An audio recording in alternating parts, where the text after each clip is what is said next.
Okay, good morning.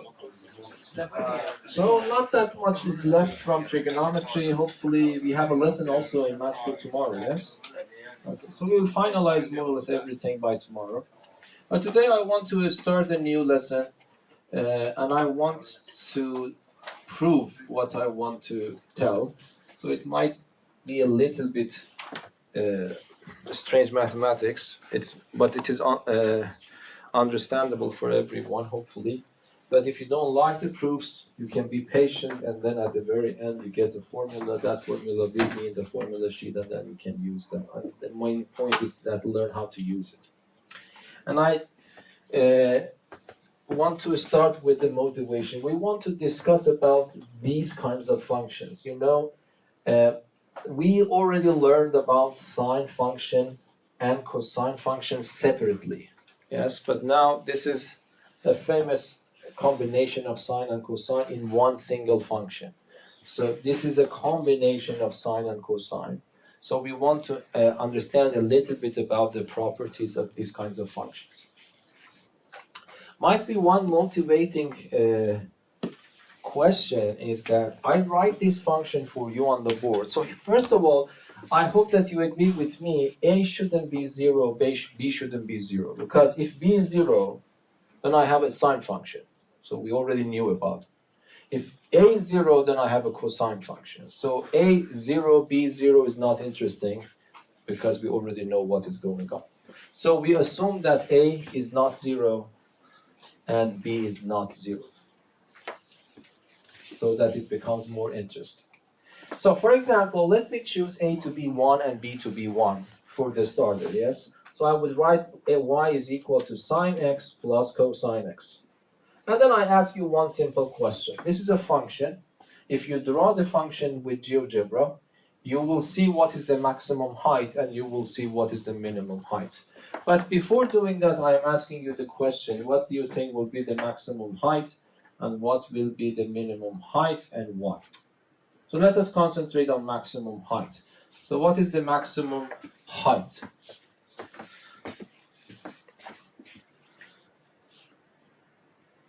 Yes? 2. Yes, this is the misconception. People usually answer 2. Okay? But that is not 2.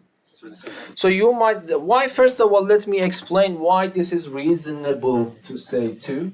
Because you might say to yourself that, okay, the maximum sine is 1, and the maximum value for cosine is also 1.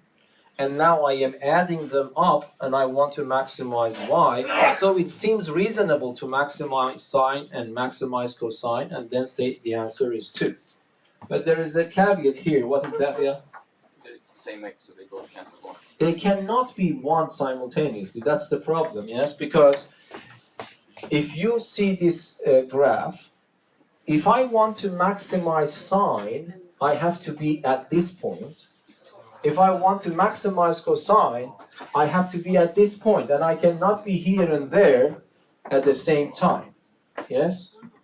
Okay, so this means that the upper bound, so it is guaranteed that the value of this function will not go beyond 2, this is for sure, but it is not clear that I can attain actually 2. And in this, by this argument, hopefully you agree with me, no, it is not possible that this function attains the value 2. Okay? For example, let me ask you this question for this one. Let me write sine alpha here plus cosine beta. And I ask you the same question. Of course, this is not a function. I have 2 variables here. It's a function of 2 variables if you want to, but that is not for high school. Anyway, if I write this combination and I ask you what is the maximum of this expression on the board, then this is 2. Because I can choose alpha to be 90 degrees, so to be on top for sine, and I can choose beta to be 0 degrees to be here for cosine, and then the maximum becomes 2. So the maximum of this expression, whatever it is 2, but the maximum of this one is not 2, because x cannot be simultaneously 90 degrees and 0 degrees. And the question is that what the maximum is. Okay? Whenever you want to find the maximum function, the notion of what comes to your mind? What notion comes to your mind? Okay? No. Okay, there. So if you want to find the maximum of function, derivative. Yes, we learned a lot about using derivative to find the maximum of a function. Yes? So immediately you would say that, okay, Babak, use derivative. Yes, you are right, but there is a problem here. What that problem is? We don't know the derivative of sine and cosine. Okay, thank you for answering my questions very precisely. Okay. Yes. Anyway, because we don't know what is the derivative of sine, we don't know what the derivative of cosine, and these are the topics of the next chapter. Okay? In matrices, we just learned about the derivative of polynomial functions and x to power a, e to power x, or something like that. But we didn't study what the derivative of sine and cosine is, so forget about the standard method. The standard method to find the maximizer and minimizer of any function is the notion of derivative. But we haven't studied that before. We haven't studied that yet. We will study that later. Okay, so, but how can I solve the problem? Let me do a little bit of strange things, yes? So the first thing that we do, we say that abracadabra, we take the square root of 2 out, yes? But where this square root is still coming from, I don't know. I am following the person who solved the problem in that way, okay? So don't resist, okay? So try, because you need to let your brain go, yes? Because if you want to resist, then that's a different problem. I am following the person who solved the problem. I'm presenting that to you, okay? So, but you need to understand I am not lying. So is this and that the same? Yes, because if I multiply this back, this is the case. Okay, but why this is good? Then square root of 2, instead of this one, I can write cosine of 45 degrees. Yes, because if you cosine 45 degrees is exactly this number. And then I multiply it by sine, and then I am fortunate, 1 over square root of 2. This time, I don't write cosine 45, I write sine 45. But I hope that now it is clear why I did that. Yes? So first of all, this is legal, because this is exactly this number, and this is exactly that number, so I'm not lying. But why this is useful, okay? It doesn't mean that if you don't lie, you are saying useful things, you know? Because many people can say nonsense things, but they don't lie, okay? So then what happens, this becomes sine of x plus 45 degrees. That was the motivation behind that, because this reminds you of the addition formula for sine. So this means what? This function was a mixture of sine and cosine, but by this interesting trick, okay, I was able to write it as one single sine function. Yes, we already studied the properties of these functions before. Do you remember?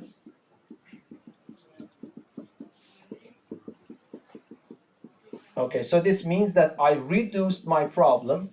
I reduced this new problem to a problem that I already know how to solve, yes? If I ask you what is the maximum of this function, instead of answering this question for this function, you do these changes, and then answer the same question for this function, which is manageable. So if I now ask you what's the maximum, what's the maximum? The square root of 2. Because there is only one sine function involved here, if I want to maximize the whole combination, I only need to maximize sine. And the maximum of sine is actually 1. So the answer is that y maximum is what? Square root of 2. And if I ask you what is the minimum of this function, you can also immediately answer. What is that? Okay, the notion of immediate from my perspective and your perspective is different. What is the minimum? Minus the square root of 2, yes? Because the minimum of this is minus 1. So I was able to answer this question. The maximum of this function is square root of 2. The minimum of this function is minus square root of 2. For example, if I ask you what the period of this function is, instead of answering the question here, you can change this to this and answer it here. Do you remember? The period of these functions are related to the coefficient b using this formula. Yes? So what is the period of this function? This coefficient is 1. So this means that what? The period is 2 pi, as before. Yes? Is that clear? Okay, but these kind of things that I did here, I want to do it in a general context, not for 1 and 1. Here I chose a to be 1, b to be 1. Now I want to choose a to be a, B to be B, and then more or less do the same thing, and I reach to a formula. That formula is in the formula sheet, and then you can use that. But the way that I want to do it might be, some of you don't like it, but you need to listen, okay? So let us do the proof here. So let me start the general case, but I want to mention first that I am assuming that A is positive. The book is skillfully dodging the case that A is negative somehow. It's putting everything under the carpet, but I also talk about what will happen that A is negative. And I want you to see where I want to use this assumption. So let us start with this one, assuming that A is positive. The only assumption about B is that B is not equal to 0, because if it is 0, I have only just sine function. Okay, so what should I do now? What I do, I will do this. Just follow the logic, okay? So I take square root of A squared plus B squared out. Okay, so if I ask you to factor this expression, you should be able to do that. You might not understand why I'm doing this, but you need to know, after I told you factor this out, you should be able to do that. So what should I write in the pair of brackets now? What should I write? Yes, what should I write?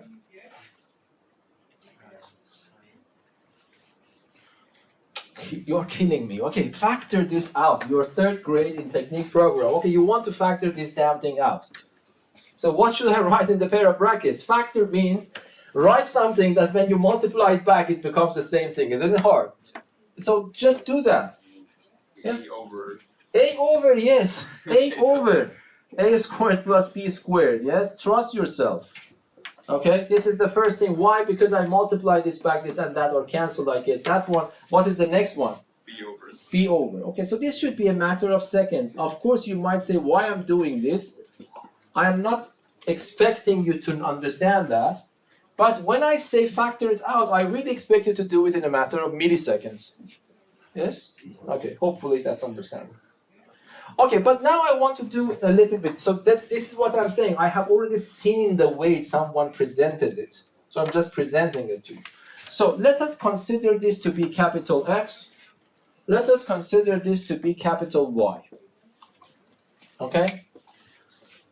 One thing I just do, you might ask why, but you will see why this is useful. I calculate this expression. X squared plus Y squared. Let us see what happens.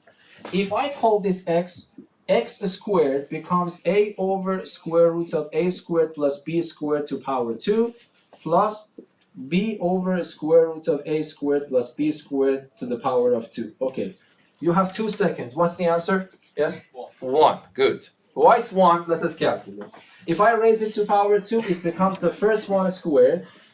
This one squared becomes A squared plus B squared. And then plus this one is B squared. Then this becomes A squared plus B squared. Yes? So I'm just raising a fraction to power 2. And then the denominators are the same, so I can take the common denominator, A squared plus B squared, and then I can add the numerators. I really expect you to be able to do it in your head. Okay? And then the answer becomes 1. So independent of what A and what B is, X squared plus Y squared is always equal to 1. Okay? But one question that I'm asking you, now I also expect you to answer this more or less immediately. Okay, I would say that I have a point P, and I take this and put it as the X coordinate of my point, and then I take this Y and put it in the Y coordinate of my point. This becomes a point on the coordinate system where that point is. On the unit circle. Good, yes, you're good. Okay. So why is that? Because X squared plus Y squared is equal to 1. And I told you this is a very famous combination in mathematics. X squared plus Y squared equals to 1. It means that the point with coordinates X and Y lies on the unit circle. But more than that, can this point be on the left-hand side of this unit circle? Left semicircle.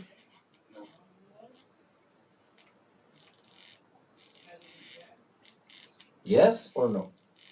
Yes or no? Oh, Yes or no? Yeah. The answer is no. Why? Because of this poor little thing. A is positive. So if A is positive, it means this numerator is positive, the denominator is already positive, so it means the x-coordinate is positive. So it should be either in the first quadrant or the fourth quadrant. Yes? So this means that the point is somewhere here. Okay, by the way, this cannot be the point. So can the point be here, by the way, on the very top? Yes, I think. No, No, why not? because it's not equal to 0. So b is not equal to 0. b. Yes? If b is 0, then y coordinate becomes 0. Oh, sorry. A is not 0. And because b is not 0, so these 2 points are excluded. So this will the inhabitant of this point P. It can live here, yes? Not there. Shouldn't the point on the x-axis also be included? Pardon? Is it The y? point, yeah? The point of A should, this one is also excluded, is that right? Yeah. Yeah, so let me also, but that is a little bit strange. No, wait a minute. We have to adapt ourselves. So but let us understand everything. A is not 0, so x cannot be 0. So I will not be able to be on the y-axis. And because b is assumed not to be 0, what happens? I will not be able to be on the x-axis. Okay? On the other hand, x is positive, so I have to live on the right semicircle without these 3 points. So that is the place that this point lives. Okay? So, but we don't know where. Anywhere on this point. Let us assume that this is my point P. Okay? And then I would say that, therefore, there exists, okay, a unique, this exclamation mark means unique, angle theta between what? Between minus pi over 2 and pi over 2. Yes? Of course, theta is not equal to 0. Minus pi over 2 is here. I have excluded that. Pi over 2 is here. I have excluded that. And then you just warned me that theta cannot be 0. So I would exclude that one.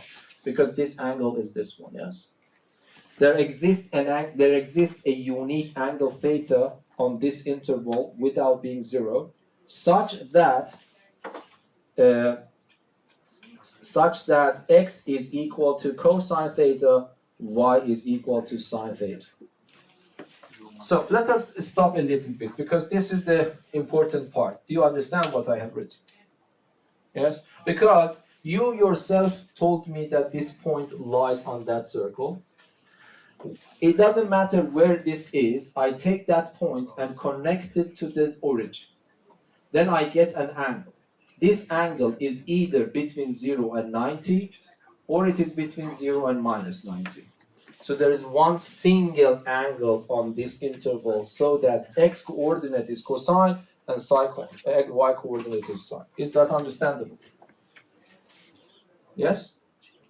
Okay, do you agree? Okay, but what is the benefit of all these gymnastics? Is we have y equals to a square root of a squared plus b squared. Do you see what I'm doing? So I am going back here. I copy and paste this part. Instead of capital X, I put cosine theta.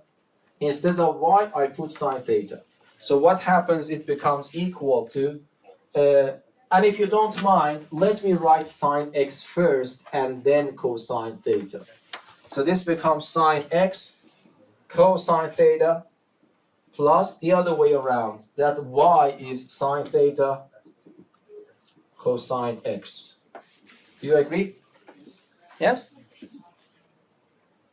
But this is a famous combination. Yes, what is that? At least it should remind you of something. That's the addition formula for sine.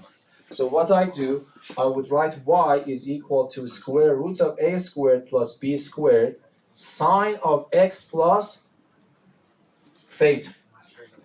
Yes? So did you see what I did? I just took that function by doing these very strange things. I was able to rewrite the function, which was a mixture of sine and cosine originally, but now I wrote it solely in terms of sine function. Okay? And this is your formula, yes? Are you happy? No. Okay. Yes, you shouldn't be happy. Why? If you want to pay for this formula, do you pay for it? Let us imagine you care about mathematics and you want to buy something which is mathematically useful. But is this formula mathematically useful? Can I sell it to you right away? We still don't know how to use this really. No, that is not a big problem. Because you see A, you see B, and then put them in the formula. But is it a good formula? What is the weakness of the formula? What is data? Exactly. So be careful about these things. I cannot just sell you to this formula. You take it home, and then you have, what do you say? Returning period. You have to return the formula back because you say that, okay, I don't know what theta is, so how can I use that? Okay? And then they will say, sorry, okay, yeah, return it back, and then you have to send it with post, and there's a big problem. That's it. So what should I do here? This formula is good, but not good enough because it doesn't answer what theta is.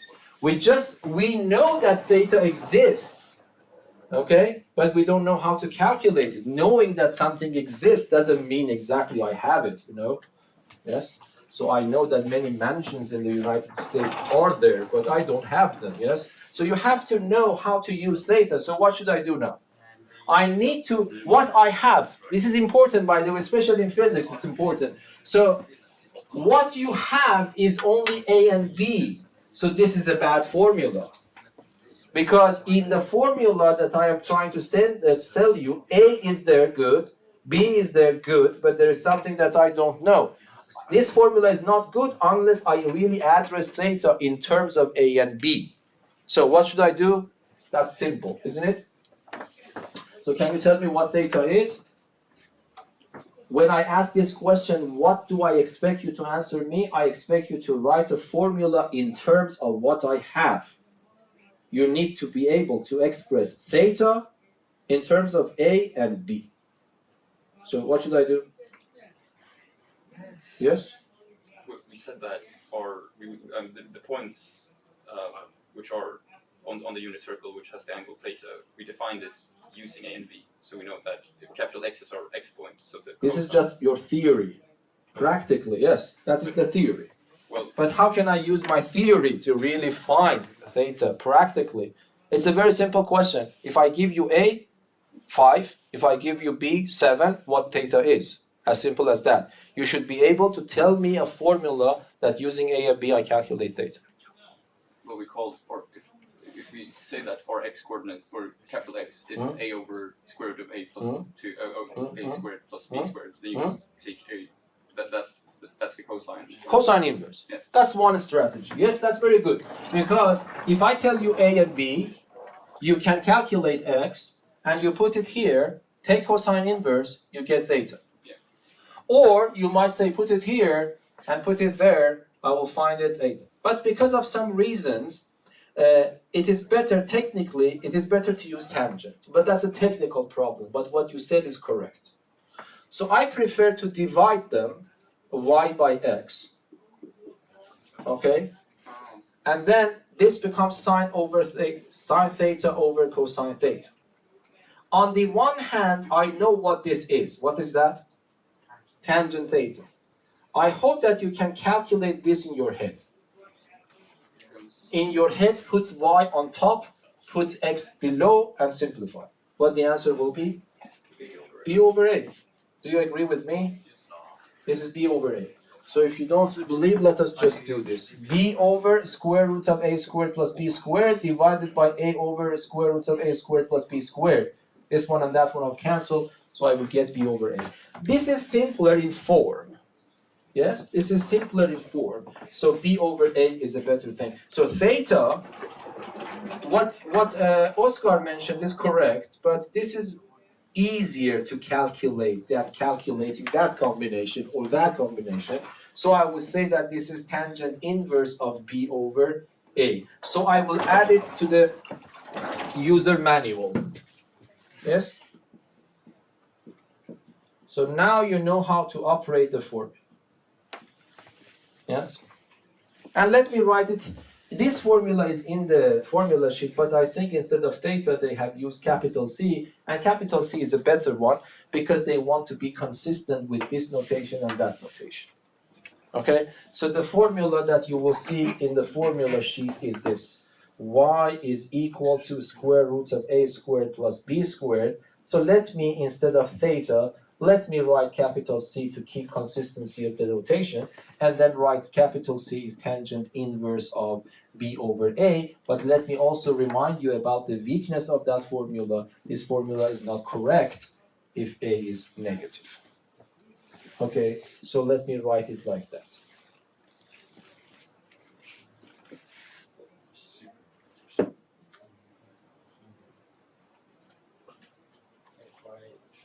Is it not? What? Why is it not correct? It's a little bit technical because you know that tangent inverse in mathematics is not just asking you give me an angle whose tangent is b over a. Tangent inverse has a convention behind it. And it doesn't tell you give me the angle that tangent is b over a. It asks you give me an angle in the fourth or the first quadrant whose tangent is b over a. Okay, so in university, when they want to define you the tangent inverse or arctangent, okay, the range of the function by the convention is from minus pi over 2 to pi over 2. Okay, so for example, if I ask you what is the tangent inverse of minus 1, every time you put this in the calculator, you get minus pi over 4. On the other hand, tangent of 3 pi over 4 is also minus 1. But this will not give you 3 pi over 4. There is no reason behind that because there is a convention. Mathematicians have chosen that range for tangent inverse. Because when you have tangent inverse, it means that your function is invertible. And the function is invertible if it is injective or something like that. But I don't want to confuse you. But let us understand that A should be positive if this formula is going to work correctly. But then I will tell you what happens. It's very simple. What happens if A is negative? We can do it correctly. But let us do it step by step. So that's the formula. So if you don't mind, let me write this formula on top here, so that we can have it in front of our eyes, so that we can solve a little bit of interesting problems.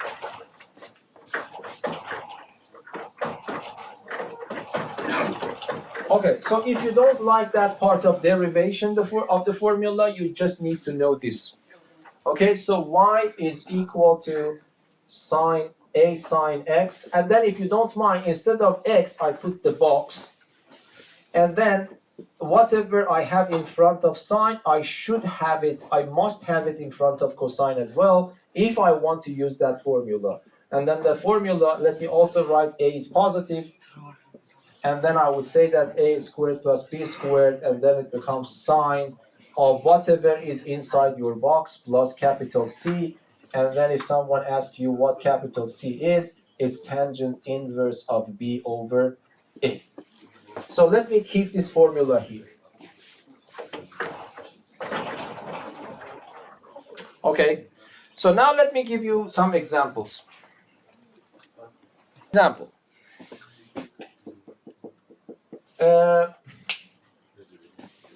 What is the max? So let me write like this. The max, mean, I don't know, amplitude and period of the following functions.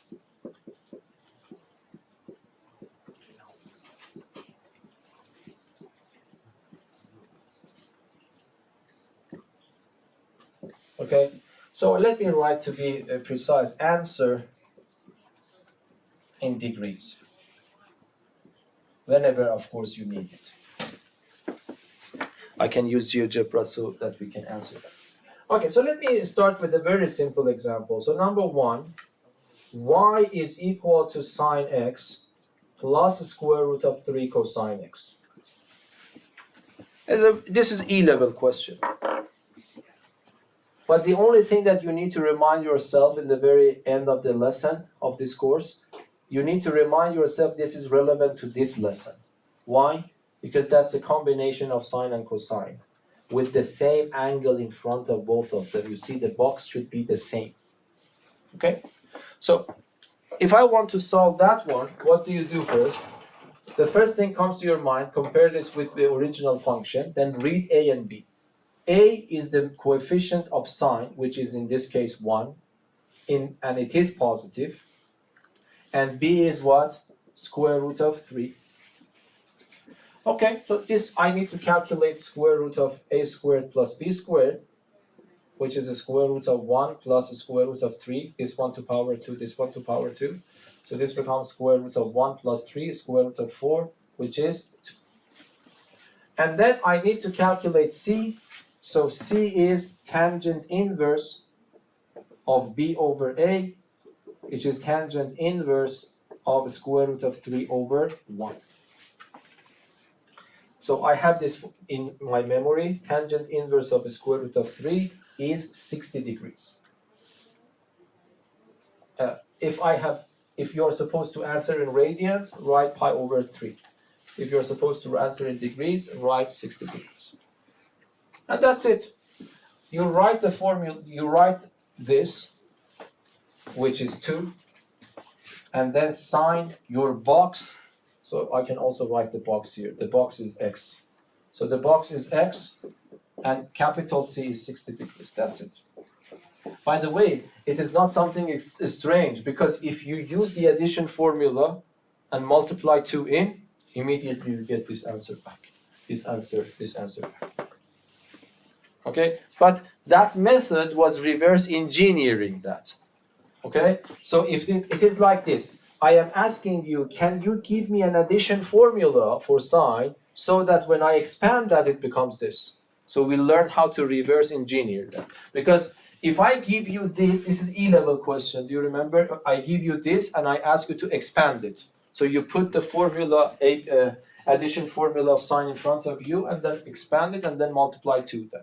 So what we learned how to do the reverse engineering. How do I know how to go from this to the original form of this? If you want, you can imagine it like this. Yes. Pardon? Why I am? C is needed here, yes? So I derived the formula, and then I'm using the formula. Yes? So I'm just using the formulas. That's the function. But now I have to answer the maximum, minimum, amplitude, and period of this function. Whenever you are supposed to answer these questions for this, the first thing that you need to do is to do this reverse engineering and then answer the same questions for this equivalent function. Okay, now answer. What is the maximum? So y maximum is what? 2. Y minimum? Minus 2. Amplitude? Amplitude is 2. Yes? And the period is? No. Period is not 60. Period was t over b. The coefficient of x is 1. T was 2 pi over b. Or 360 degrees over b. You are supposed to answer in degrees, so let us use the second one. The coefficient of x is b, which is 1. So this becomes 360 degrees.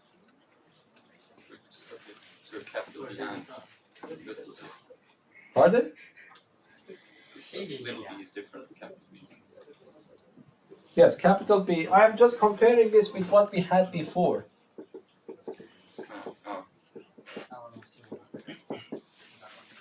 That's the same function. Yeah. If I ask you what A is 2, B is 1, C is 60, D is 0.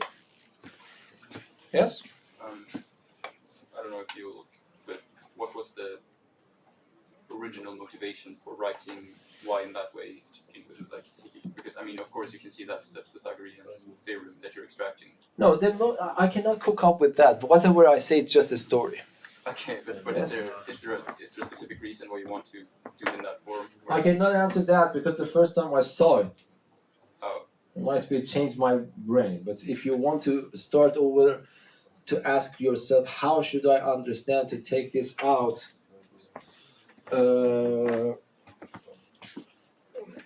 I don't know exactly. Because I could do it, by the way, much simpler. Yeah. There is another technique. I could just factor probably A out. Oh, so it's just Okay. Yeah, you can, if you like, solve this problem. I think we can do that. Factor just only A out and try to see how it works. It would be harder than this one. It's, in some sense it would be harder, in some sense it would be easier, but anyway.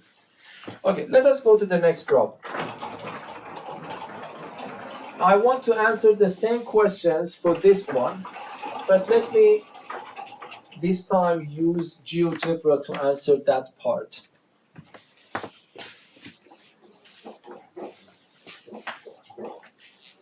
Okay, so what we write here now is this. Number 2. So let me write y equals to 5 sine 3x. Let me put b negative, minus 7 cosine but 3x plus 9. Okay? So we want to answer the same questions but for this function.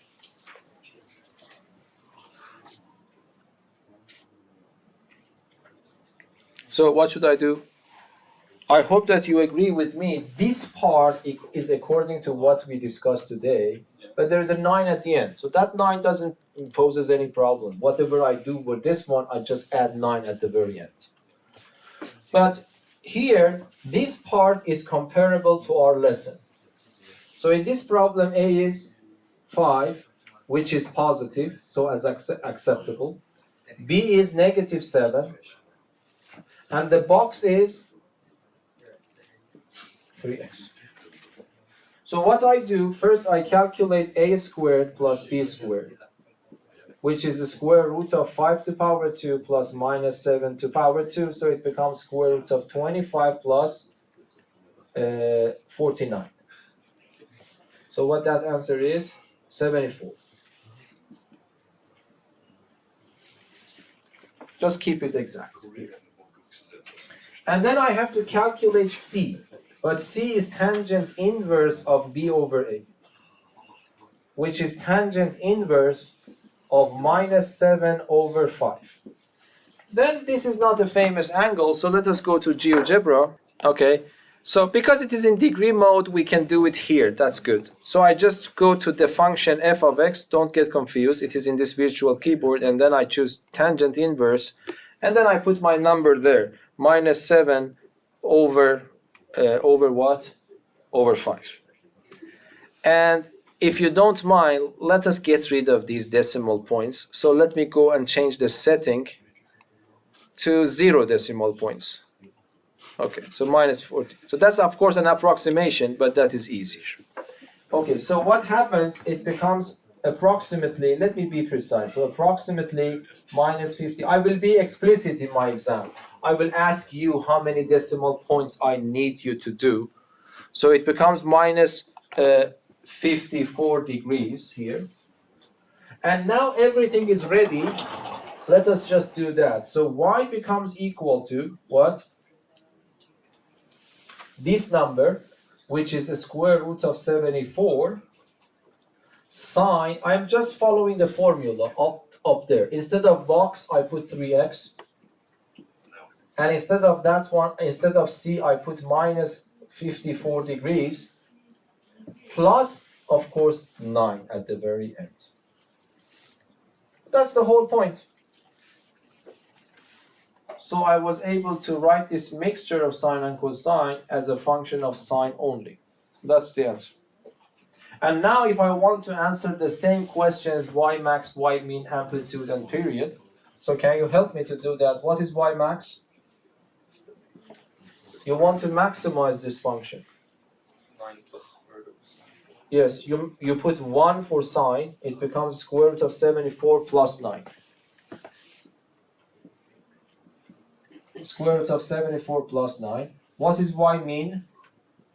9 Minus the square root of 74 plus 9. What is the amplitude? The square root of 74.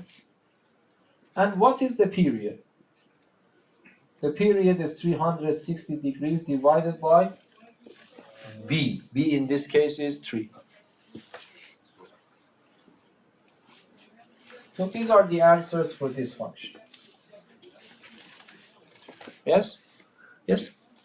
Do you have any, I mean, you don't need as in to calculate C types. For these questions. No, for these questions, no.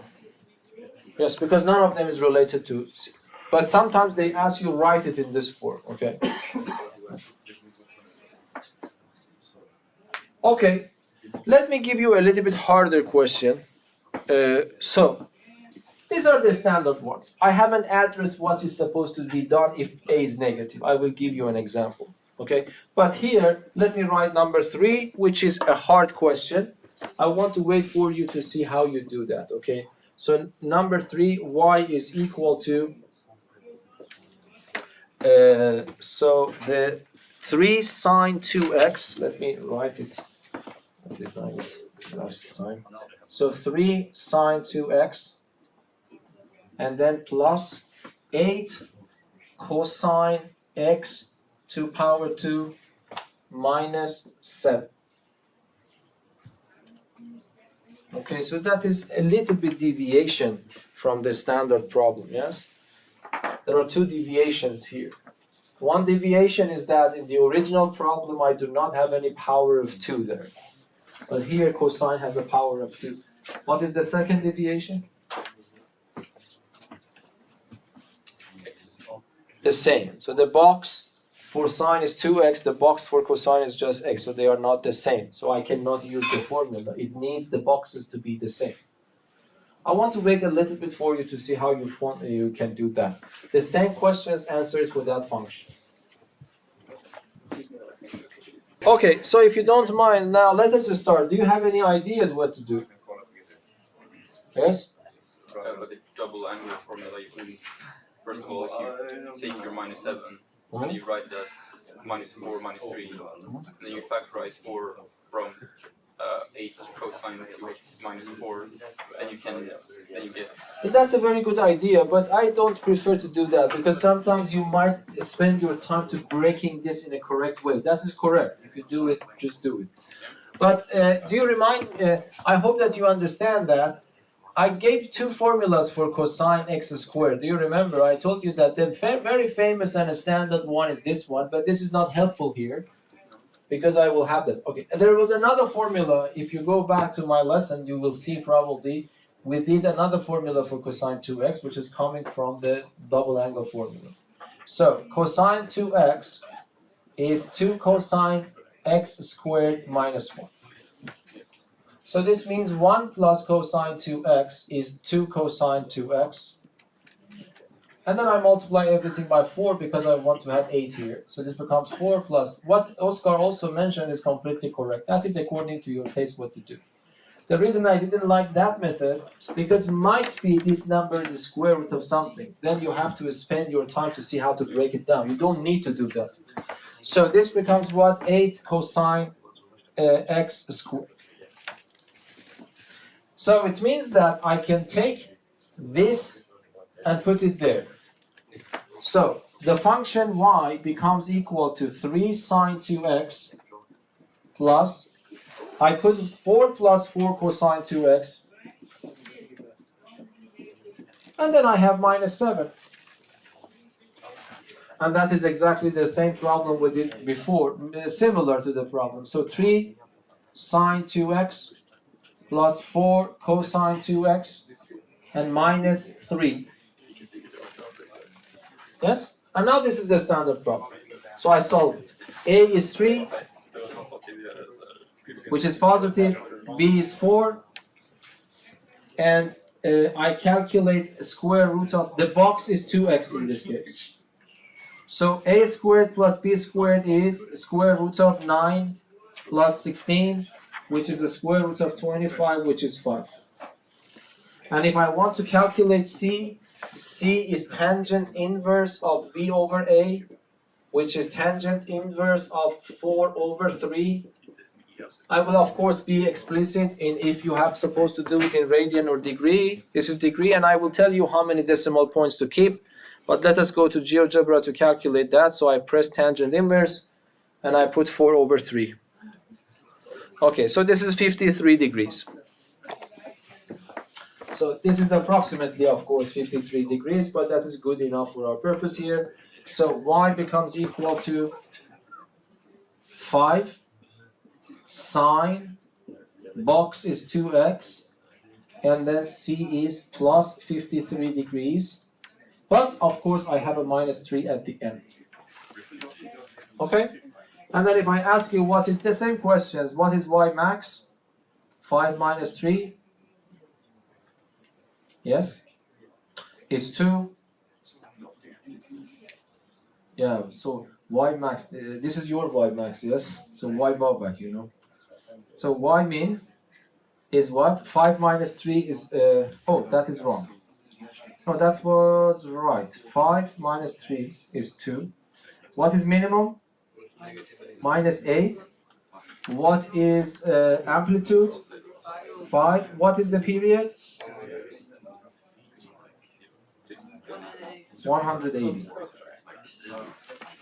Yes, the period was 100. It is interesting to draw the graph. You see, might be if I haven't done this lesson for you, if I ask you to imagine the graph of this function, it was probably not easy to visualize that. But there is nothing specific about this function. This is just a sine function. Okay? But to be honest, if you didn't know this lesson, might be you think the graph will be a little bit complicated, but it is not. Let us double check it with GeoGebra here. So what I do, I put that function here to see the graph, what the graph is, but if you don't mind, let me adjust myself here. So I go to, where was it? Graphics, x-axis, I change it to say, the period is 180, so let me choose it, might be 90 is good. The distance 90, then I choose this degree, then I go back here and I would type that function in, but in degree mode, okay? So this becomes y is equal to 3 sine 2x, yes, and then plus 8. So let me put parentheses, it doesn't hurt. Cosine x, and then to power 2. Yes? So you see, it was very strange. You see, if I didn't put this 2 there, the function looks something like this. It is not the standard sine or cosine function. Still, it is periodic, but I just want to mention that it is very important to realize that this is not necessary that any sine combination of any kind of sine function with any cosine function looks like exactly the sine function. And you see that this doesn't look like exactly the sine function. But now if I raise it to power 2, yes, raise it to power 2, immediately it becomes like a normal sine function, but minus 7 I also have to type here and then press enter. And that's the normal sine function. And if you want, I can also squeeze it because, or should I squeeze it or what? So, yeah. So I don't know why it doesn't work. Anyway, forget about it. Anyway, so you see the maximum is 2. It is right. And the minimum is minus 8. Yes, but this is just a simple sine function. Yes? So if the boxes aren't the same, then you can't write them in a way so that the boxes are not the same, it's not going to have the graph of sine function. No, no. And as you saw, it was actually very clear. So even if I go back here, I just take these two off. I understand why this is the mistake, you know, because when I draw it in degree mode, I have to put that sign. I always forget it myself. So let me just do it once correctly. I have to put this degree sign there. And I also have to put the degree sign there. And then I have to press enter. And then you will have this strange behavior. Then I squeeze it so that you can see it better now. Yes, that's correct. Because I designed the x-axis based on the x based on degrees. So that is good. Now, if you see, I go back here, I just take these two off. And then I press enter again. And then you see that this is not exactly the sine function. It is it has a period in it. But I don't know, can you read the period from here? It is a little bit harder. Is it still from the troughs? No, but the period, by the way, this is a good question. What the period of this is? Is it from... Is it? No, 360 degrees. No, by the way, I didn't talk about these things because you didn't know. When I say period, 360 degrees of course works. But period is the smallest possible number that work. This is in the definition of the period. So of course, if I add 360 degrees to x, sine returns to its original value, cosine returns back to its original value, so everything will return back to its original value. So 360 degrees works. But this is not guaranteed that 360 degrees is also the period. The period, by definition, is the smallest possible length that you can have. Well, isn't the time period the time it takes, or the distance it takes for the graph to repeat itself? So if we look at it, it's from the deepest trough to the other, and that is 360 degrees in distance. No, this is not the period. No, the period is that you return back to the original state, wherever it is. Okay? That is the important thing. Of course, for example, here, if I take, unfortunately, what that number is, so let me take that number to be here to see what that number is. So it's minus 12 degrees, this point. Okay? So if I go from here to here, and then take it out and repeat it itself, it will not generate the whole graph. So it means that the period is longer than that one. But is this up to here a period? Again, no. If you take this part of the graph and copy and paste it over and over again, it will not generate the graph. Okay? Do you think this is enough up to here? No. So let us see it from here to here. Yes? But this also doesn't generate. Because if you take this one, what happens with the big one? Yes? So you need to find that part of the graph so that when you cut it and copy and paste it over and over again, it generates the whole graph. In this case, it is 360 degrees. It might be a coincidence, but in this specific case, it is 360. Is it? Yes.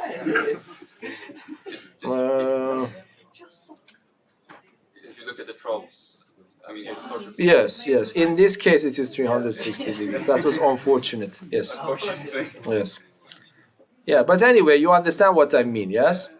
So the graph, the period is the smallest interval, so that if you cut the graph on that interval and copy and paste it over and over again without raising the height or lowering the height, this will actually generate the whole graph. Anyway, so you see that if I change these, if I start working, change these coefficients, the graph, so this cannot be written as one single sine function. This is clear from the graph. Yes. Can you have a function where it does not repeat itself at 360 degrees intervals at 360 degrees? No, for trigonometric functions you are talking. Yeah. Because for normal functions they are not periodic at all. Y equals 3x squared is not periodic. Yes. Is there some way? Does it always repeat itself at 360 degrees? No. 360 degrees definitely works, but that is not the period. No, it's not that, but it's always going to be. Yes, but for example, I can write this. sine to, so let us see, y equals to sine, let me make it like this, sine to the power of 2x plus cosine to the power of 4x. So what the period is? Of course, 360 degrees definitely will work. But if there is a smaller number and I ask you the period, you have to give me the smallest possible number, which in this case is not 360 degrees because there is a smaller number here in this case. What that is?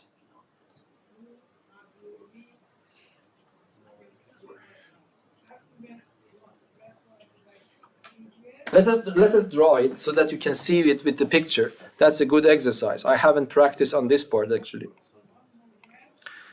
Yes. So let me type it here. That function is y equals to, I would write sine, and then I would write x, and then let me put the degree sign here, and then to power 2. Okay. But you already see an indication before continuing, you know. So the period is how much here? It's 180. Because 180 is enough. Of course, 360 degrees will also work. Let me see if I add that one, what happens. Plus, I would write cosine. I would write x, and then I put the degree sign, and then I raise it to power 4. Okay, so and if you don't mind, let me rescale it a little bit if this GeoGebra cooperates with me.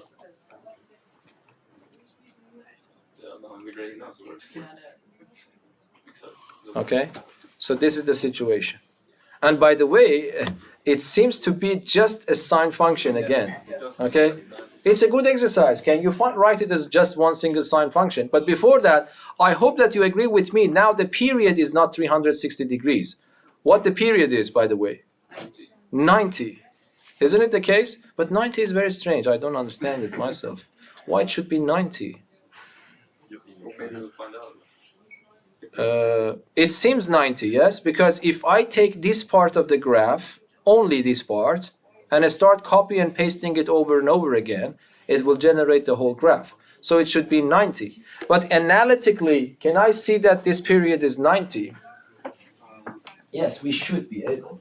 Don't say no, okay? Yes? So this is a good exercise. If you want to see, it is possible. I know what to do, okay? And I think you should be able to. So you can use this idea to get rid of power of 4 and power of 2. I'm wondering what's the somehow. Is the amplitude? No, the amplitude, by the way, that's a good question. I don't know. I don't see this lower length, of course, but let me use GeoGebra to answer that question. Extreme points, okay? So I try on this one. These are the extreme points. So the high, so that I don't know which one is this. So show label. This is J. I go to J. Minus 45 and 1. No, that is okay. How is that possible? It is 1. It's 1 and then what? No, but this I want this point. You have 0 decimals. What? Oh, you have 0 Oh, decimals. You remove the decimals. Okay. Might be that is not 90 degrees anymore. So let me see. I go to setting. You mean this one? So let me increase it. Okay, and then let us see how this will affect the result. So J is 0.75. So what is the amplitude? 0.125. 0.25. Because amplitude means 125. 1/8. yes, 1/8. Yes, because half of this is the amplitude. So amplitude is actually the disturbance from the equilibrium position. So that's the amplitude. Okay, but this was good questions that you asked. We can probably think about this problem later. Okay, why the period? The period seems to be 90, but this, to be honest, is a little bit strange for me because if I change x to x plus 90, sine x becomes cosine x becomes sine x, but then this power is 2, that power is 4. They are not returning back to the same. Unless we can prove sine to power 2 plus cosine to power 4 is equal to sine to power 4 plus cosine to power 2. which is true. I realize, yes? And this was very strange, you know, because sine, if I change x to x plus 90 degrees, so let me record this as well. So if I change x to x plus 90 degrees, what will happen? Sine goes to negative cosine, but because of power of 2, it becomes cosine to power 2. And then cosine goes to negative sine, but because of power of 4, it becomes sine to the power of 4. Do you think by this transformation, I return back to the original function? Yes or no? So I did this transformation, x goes to x plus 90, and then sine x goes to minus cosine x, but because of power of 2 it becomes positive. Cosine goes to negative sine x, but because of power of 2, this one. Now, do you think I was able to return back to my same function? Because the prediction that we see from the graph suggests strongly that the period should be 90. But when I do the calculation, apparently I didn't go back to the original function, did I? But my claim is that yes, we did. Yes, these two functions are equal. Why is that? This function and that function are equal. Why? No, because it was very surprising to me, to be honest, to see that that's 90 degrees there. When I was designing the question, I was expecting 180 degrees. But then when I said that's 90 degrees, we should be able to understand that. These two functions are equal. Why? Because cosine to the power of 4x minus sine to the power of 4x is equal to cosine to power 2x minus sine to power 2x multiplied by cosine to power 2x plus sine to power 2x. Agree? But what is this one? This is just one. This is one. So it means that, what do? I move sine 4 to the right, I move negative sine 2 to the left. So it becomes cosine 4 plus sine 2 is equal to cosine 2 plus sine 4. It was a very good question. I just designed it accidentally, I would say. Because when I designed that, I was thinking that the answer is supposed to be 180. Is that clear? So I took this one, factorized it using a conjugate rule. This one is 1, so this is just 1. Concentrate here. I keep cosine 4 here, I move this to the left side, it becomes positive. I keep this one here, I move this to the right side, it becomes positive. So sine squared plus cosine to the power of 4 is equal to sine to the power of 4 plus cosine to the power of 2.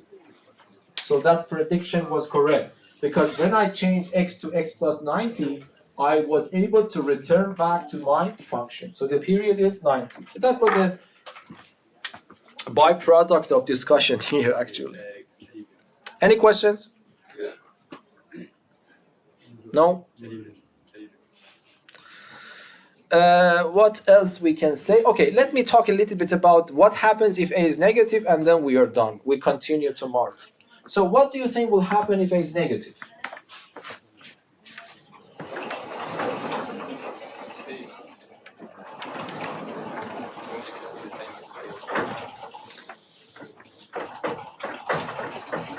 Instead of saying what will happen when A is negative, I think it is better to solve an example. So let me start with a simple example. I give you this, y is equal to minus 3 sine x plus 4 cosine x. So what should I do here? What should I do? For making this A negative. No, that's why, unfortunately, I erased the formula. That formula that I wrote there is not directly applicable here because A is negative, yes.